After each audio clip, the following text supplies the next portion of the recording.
Hi friends, அஸ்லாம் வலைக்கம். நம்ம இன்றைக்கி என்ன செய்ய போகிறோம்னா கடலை மாவு வச்சு போண்டா செய்ய போகிறோம். வாங்க பார்க்கலாம். ஈவினிங் ஸ்நாக்ஸ் சூப்பராக இருக்குது, ட்ரை பண்ணி பாருங்கள். சிம்பிளான மெனு இது.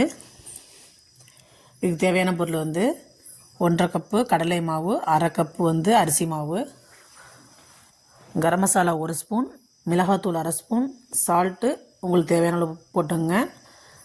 8 சின்ன வெங்காயம் நைஸாக அரிஞ்சு வச்சுருக்கேன். அதிலே பச்சை மிளகா, மல்லிக்கீரை, கருவேப்பிலை எல்லாம் போட்டுங்க. கொஞ்சம் எண்ணெய் ஊற்றிங்க. அதில் நல்லெண்ணெய் ஊற்றினா சூப்பராக இருக்கும். ஊற்றி நல்லா மாவு தண்ணி ஊற்றி பிசைஞ்சு வச்சுங்க.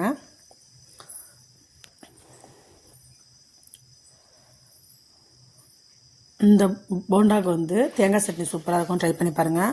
அப்புறம் கடாயில் எண்ணெய் வச்சுங்க. எண்ணெய் ஊற்றி நிறையா எண்ணெய் ஊற்றி நல்லா எண்ணெய் சூடானதுக்கப்புறமா சின்னதாக போட்டு போண்டா எடுத்துங்க. பெருசாக போட்டிங்கன்னா உள்ளார வேகாது. இது மாதிரி எல்லாத்தையும் போட்டு எடுத்துங்க. இந்த வீடியோ பிடிச்சிருந்தா லைக் பண்ணுங்கள், கமெண்ட் பண்ணுங்கள், ஷேர் பண்ணுங்கள், மறக்காமல் சப்ஸ்கிரைப் பண்ணுங்கள்.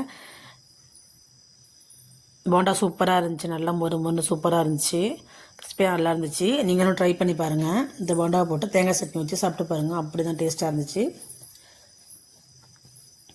ஈவினிங் ஸ்நாக்ஸ் சிம்பிளான இது.